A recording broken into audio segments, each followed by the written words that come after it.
Hi, welcome to the first video here. These are off a '69 Chevy, and sorry for the dirty garage, but deal with it. If you don't like it, don't watch. Just kidding. I already did this door, and I went over it with the DA, or orbital sander, if you want to get technical.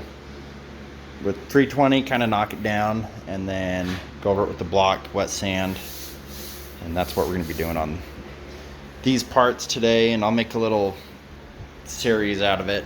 I mean, the rest of this truck's pretty much done, so we'll just kind of show how to finish this off, and then next, we'll do that, and I have some more. So let's get started.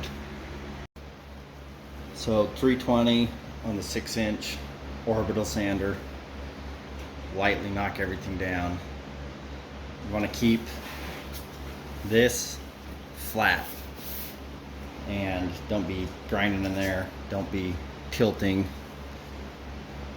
Most of you watching this stuff probably already know, but keep it as flat. You don't have to push super hard. It's just knocking it down lightly to do a quicker wet sand.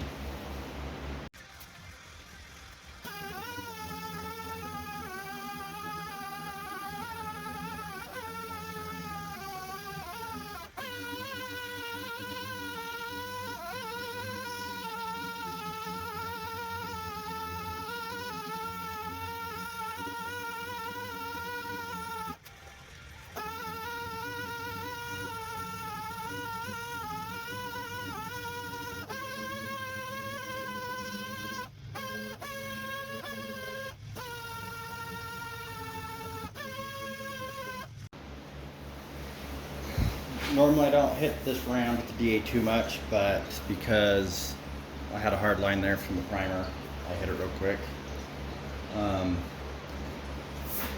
So all this black you can see is a guide coat, and I can see where the low and the high spots are. And I know people will say, oh, using the DA, you won't see, you can go into the areas and get rid of the high spots and low spots, and you won't see them because you can't block with the DA. And that is pretty true. I mean, the best jobs are block sanding, but this one isn't paying for it, and the DA still works. It still looks good. And so the guide coat I like to use is this from Lowe's or Home Depot. It's 99 cents. It's probably more now with everything going up. But make sure you use flat black. Do not use gloss. And you just stay lightly back. A little demonstration. I don't need to do this again, but to show on here. I mean, it doesn't take much. And so when you go over that, you see the low spots, and if you need to put more primer, Bondo, Dolphin Glaze, body filler, whatever you're using, you'll know you need to go over it. So next we're going to got my water sprayer, block. I like using these Dura blocks. I mean, there's a few good companies out there. And then here's some 400 ripped in half.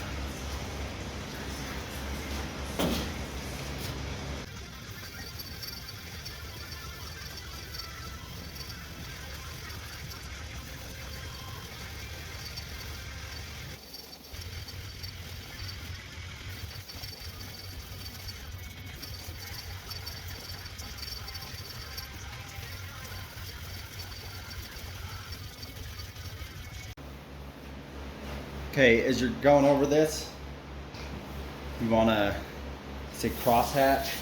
I'm going to go this way with it, and then you're going to come back and go this way with it. Don't go in straight lines. Keep it at an angle like that, no matter what. go like this, you can cut into it, and you know, and it's honestly easier going like that. To me, it just is. Like, if you're going straight, you're not even getting very much real estate as you're sanding. So I find it, you know, you can screw it up. This just looks better. I don't see any low spots, even though I hit it with the palm sander first. And so now what you want to do next, we're going to be careful, because we are going to, you can use a soft pad. I don't know where mine's at, and I don't feel like looking for it right now. But I use right there, and we're going to get in these edges. And you can hit it with 322. But actually I might hit it with 320 just to knock it down real quick.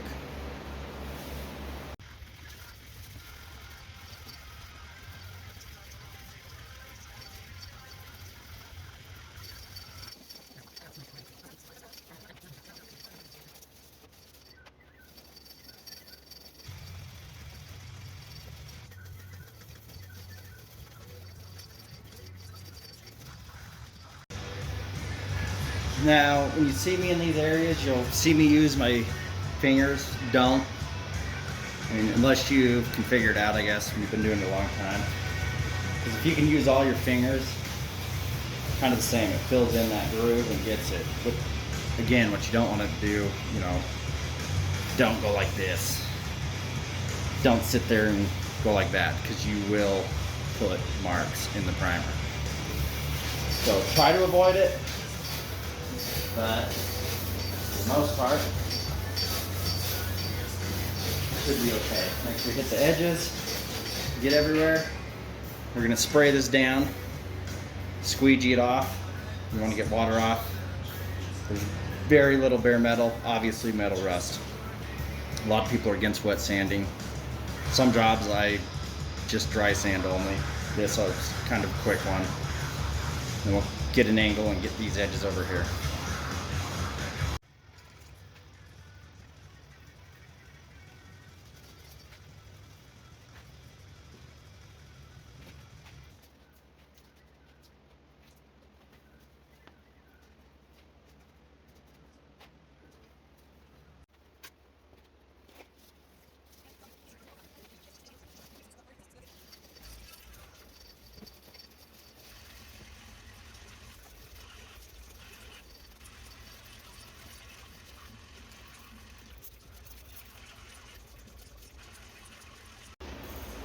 Okay, we're gonna wipe it all down.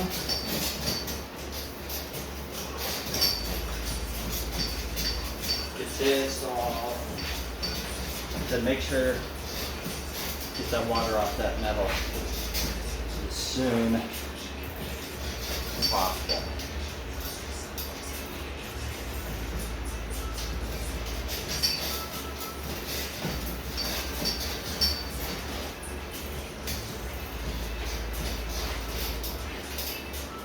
All right. So, you'll see areas like there's a chip, there's a few chips. That needs to be sanded a little more. This, you can try sanding it down, but I just put a little filler in it, and then you can put some self-etch primer or something over it. Edges, make sure I use this piece of Scotch-Brite and just kind of get in there. Make sure everything is a-okay. And this door is done and it looks good. There's a little chip there, and that's what the guide coat is for. Some people say, oh, spray paint gums up. If you use flat and you lightly do it, let it sit, it won't gum it up. If it is, use a different brand, but generally I don't have an issue with it. So both of these doors are done. These are ready to paint. Sorry about that. And what I'm gonna do is probably do a video with the doors, and I decided I'll probably do a separate video for the fenders. Just kind of do it in parts, and then I can put more videos out. So anyway, thanks for watching. please like, subscribe, share this with your friends. And if you're into reptiles or guns, you can go check out Zach's DIY Guns or Zach's DIY Reptiles and check out that stuff too. Thanks for watching. See you on the next one.